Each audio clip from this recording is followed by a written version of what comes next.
People often believe that having more things will make them happy. A bigger house, a nicer car, more clothes, more money. This idea is very common, especially in modern life. But where does this desire come from? Why do we always want more? From a Buddhist view, the mind is always moving. It jumps from one thing to another, never resting. When we get something we want, we feel happy, but only for a short time. Then the mind moves again, and we want something else. This is the nature of desire. It does not stop. It grows. In the old days, people had very little. Life was simple: a bowl of rice, a place to sleep, time with family. These were enough. But now, we are surrounded by choices. Everywhere we look, we see ads telling us what we need: a new phone, a better body, a perfect life. These messages enter our hearts quietly. Without noticing, we start to believe them. We start to think, I need more to be happy. But more is never enough. When we finally get what we want, it often feels empty. So we chase the next thing, and the next. We work harder. We worry more. We feel tired. And still, something feels missing. Buddhism teaches us to look at this carefully. Is it really true that more will make us happy? Or is it the wanting itself that causes pain? Wanting is like a fire. The more we feed it, the bigger it gets. It never says, that's enough. It only wants more. We must ask ourselves, who is in control? Us or our desires? If we do not understand this cycle, we will always be hungry. But not for food. Hungry in the heart. Always needing, never at rest. To see this clearly is the first step. When we understand the nature of wanting, we can begin to change how we live. We can start to see that maybe less is not a loss. Less can be a kind of freedom. At first, having many things feels good. A full closet, a new TV, shelves filled with books or decorations. These items can bring comfort and joy. But we often do not see the hidden cost. What do we lose when we have too much? When our homes are full, our minds can feel full too. We may not notice it, but too many things can make us feel heavy. We must clean, organize, fix, and protect all we own. Every item takes a little of our time and energy. A little here, a little there. Over time, it adds up. Also, the more we have, the more we fear losing it. We worry about damage, theft, or change. We become attached. This attachment ties us down. It becomes harder to move, harder to let go. We build walls around our life, thinking we are protecting it. But sometimes we are only building a prison for ourselves. Too much also takes space, not just physical space, but space in the heart. When our attention is always on things, there is less room for quiet, for reflection, for joy in small moments. Simple beauty becomes hard to see when our minds are crowded. We can also become busy trying to keep up. We see others with newer things or better lifestyles, and we feel we must match them. We work more hours. We take less rest. We forget what truly matters. In this way, too much can become a burden, not a blessing. Some people think that having less means we are poor or lacking. But there is another way to see it. When we choose to own less, we are not giving up joy. We are making space for it. A simple room can feel peaceful. A quiet meal can be full of meaning. When life is not full of clutter, we can breathe more freely. The true cost of too much is not money. It is peace. It is time. It is freedom. We may not see the cost clearly, but we feel it in our tired minds and restless days. To live with less is not just about things, it is about finding a lighter way to live. Many people are afraid of emptiness. An empty room, an empty calendar, or even just silence can feel strange or uncomfortable. In today's world, we are taught that more is better. more noise, more plans, more action. So when we see emptiness, we often think something is wrong. But what if emptiness is not a bad thing? What if it is actually a gift? In Zen Buddhism, we often talk about the beauty of emptiness. When a cup is empty, it can be filled. When the sky is clear, we can see far. Emptiness is not the same as nothingness. It is space. It is potential. It is freedom from what we do not need. Think of your home. If every corner is filled, there is no room to move. But if we clear the space, suddenly there is light. There is air. There is peace. In the same way, when we remove the extra thoughts and worries from our minds, we begin to feel calm inside. Emptiness gives us this chance. Some people feel lonely when things are quiet. But loneliness and emptiness are not the same. Loneliness is a hunger. Emptiness is a kind of rest. It allows us to hear our true thoughts, not the noise from outside. It gives us space to understand ourselves. A garden needs space between the plants to grow well. A song needs silence between the notes. Life is the same. We need pauses. We need quiet. We need time when we are not chasing or holding or doing. In those moments, we find something very rare in modern life: peace. The fear of emptiness comes from the belief that we are only valuable when we are full of things, full of ideas, full of success. But you are not your things. You are not your busy life. You are something deeper. And to touch that, we must first become quiet. We must let space open inside us. So when you see emptiness, do not run from it. Sit with it. Feel it. Learn from it. In this quiet space, you may discover what really matters. And maybe, for the first time, you will feel full. Not because of what you have, but because of what you no longer need. Simplicity is not about living a poor or boring life. It is about choosing what truly matters. In a world full of noise and distraction, choosing simplicity can feel like a small revolution. It is not always easy, but it leads to something very rare: peace. When life becomes simple, we begin to breathe more easily. We don't have to hurry all the time. We don't have to prove anything. We are not chasing after the next big thing. We start to enjoy the present moment, just as it is. A quiet morning, a warm drink, the sound of the wind. These small things become beautiful again. People often think happiness comes from something big: a new car, a promotion, a perfect vacation. But those moments are short. Then we return to everyday life. Simplicity helps us find joy in the everyday, not just in the special. It brings calm into our normal routine.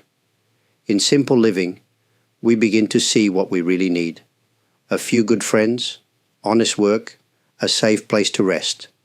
Food that fills, not just food that looks good.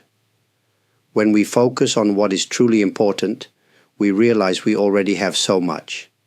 The need for more slowly fades away. Simplicity also gives us more time. When we stop filling our schedule with unnecessary plans, we begin to notice how precious time really is. We can rest without guilt. We can be present with those we care about. We can stop and listen to life as it is, not just rush through it. Of course, living simply does not mean we give up all comfort. It means we are careful and clear. We ask ourselves, do I really need this? If the answer is no, we let it go. This makes room for peace to enter. Peace is not something we can buy. It grows quietly when there is space for it. Simplicity creates that space. And in that space, we often find a deep and lasting kind of happiness, one that does not depend on what we own, but on how we live. In Buddhist teaching, we often say that desire is the root of suffering. At first, this can sound strange. Isn't desire natural? Don't we all want good things? health, love, success. The problem is not that we want. The problem is how we hold on to that wanting. Desire begins with a thought. If I have this, I will be happy. That thought grows stronger. We think about it again and again. It becomes a need. We start to believe we cannot be happy without it. Our mind becomes busy. We feel restless, always reaching for something just out of our hands. Then, when we finally get what we wanted, we feel joy, but only for a short time. Soon, the feeling fades, and the mind begins to want again. A new goal, a new thing, a new experience. It never ends. This cycle of wanting and chasing becomes exhausting. We may not even realize we are suffering, but we feel it in small ways. Tension in the body, stress in the heart, a mind that cannot rest. We think, something is missing. So we keep looking outside ourselves, hoping to find what we feel we lack. But no object, no person, no situation can give us lasting peace. Everything changes. Nothing stays forever. What we love today may be gone tomorrow. If our happiness depends on things that change, our happiness will also change and disappear. Buddhism invites us to look at desire with honesty. What happens when we do not get what we want? We feel pain. What happens when we get it? We fear losing it. This is how desire creates suffering, by keeping us in a constant state of longing or fear. Freedom does not come from getting everything we want. It comes from understanding desire itself. When we see it clearly, we stop being controlled by it. We can still enjoy life, but we do not cling. We can have dreams, but we do not suffer if they change. To live with less desire is not to live without joy. It is to find joy that does not depend on outside things. A quiet joy, a steady joy, the kind that stays even when life does not go our way. What does it mean to live with just enough? It does not mean living with nothing. It means knowing what is truly needed and letting go of what is not. In a world that tells us to always want more, choosing enough is a quiet but powerful act. Just enough is different for each person. For one, it may be a small home with a warm kitchen. For another, it may be simple clothes and a peaceful walk each day. The point is not the amount, it is the feeling. When we live with just enough, we feel light. We feel free. Many people think having more brings safety, more money, more things, more plans. But often, the more we have, the more we worry. What if I lose it? What if it's not enough later? What if someone else has more? These thoughts never stop. We think we are building comfort, but sometimes we are building fear. When we live with just enough, we stop chasing. We start noticing. We see how much we already have. We eat with gratitude. We walk without rushing. We enjoy what is in front of us, instead of always looking for something better.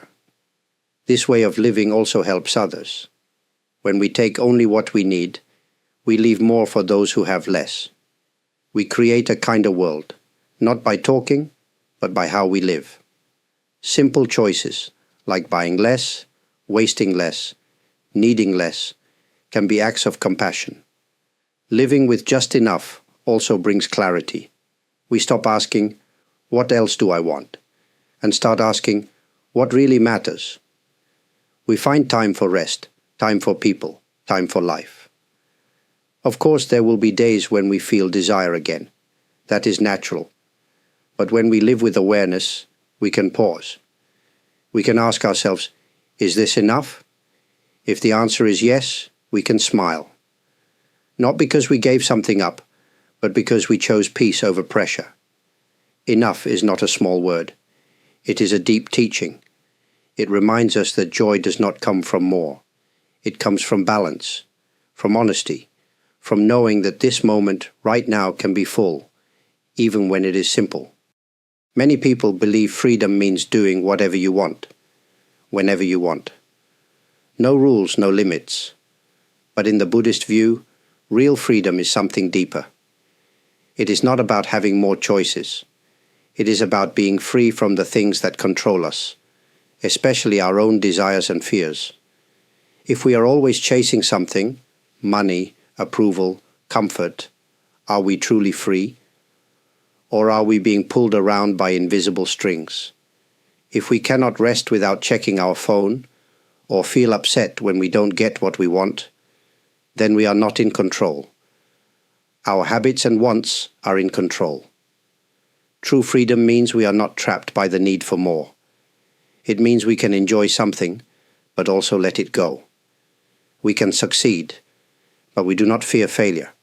We can lose something, but not lose ourselves. That kind of freedom is strong, quiet, unshakable. Imagine a bird in a cage made of gold. It has everything: food, comfort, safety, but it cannot fly. Now imagine a bird in the open sky, flying without limits. Maybe life is harder, but it is free. Many of us live like the bird in the golden cage. Our lives look full, but inside we feel stuck. To be truly free, we must begin inside. We must ask, what am I holding on to? What fears are guiding my choices? What can I let go of? This is not always easy. Letting go can feel like losing something important. But often, what we lose is only our illusion of control. Freedom is not loud. It is quiet. It shows in how we respond to life, not how big our life looks. A free person can live simply and still feel complete. They can walk slowly through the world, with open hands, not clenched fists. When we live this way, life becomes lighter. We do not have to fight or prove. We do not have to win all the time. We can be at peace with change, with imperfection, with the unknown. True freedom is not something we find outside. It is something we uncover when we stop needing so much, when we stop running, when we realize we already have enough, and we are already enough. In today's world, many minds are busy, always thinking, always planning, always comparing. Even when the body is still, the mind keeps running. This can feel normal, but over time, it becomes tiring. We may not notice it, but a restless mind is a heavy burden. A quiet mind is not an empty mind. It is a mind that is calm, steady, and clear. It is not pulled in every direction by every thought or emotion. It is a mind that can stay still, like a pond with no wind, reflecting life as it is, without distortion. When the mind is quiet, life becomes quiet. We begin to respond, not react. We listen more. We speak with care. We make choices with intention. Even small moments, drinking tea, walking outside, hearing the rain, feel full and rich. We no longer need loud experiences to feel alive. This quiet life is not about escape. It is about connection, true connection, with ourselves, with others, with each moment. In quiet, we can finally hear what the heart has been trying to say. Many people ask, how do I begin? The answer is simple, though not always easy. Slow down. Breathe. Let go of what is not needed. Make space. Choose less, but choose with care. When we stop adding more, we start to see more clearly. A quiet life may look ordinary from the outside, but inside it is filled with peace, understanding, and depth. It is a life that does not shout, but speaks with gentle truth. Before I end, I want to express my deep gratitude. Thank you for taking time to listen. Your presence here means a great deal to me. For those who have left kind comments, shared your thoughts, supported this channel through likes, subscriptions, or super thanks, please know how truly appreciated it is. Your support helps this message reach others who may also be looking for a quieter, more peaceful way of living. I am thankful for this small but meaningful connection we share. May your days be light and your mind be calm.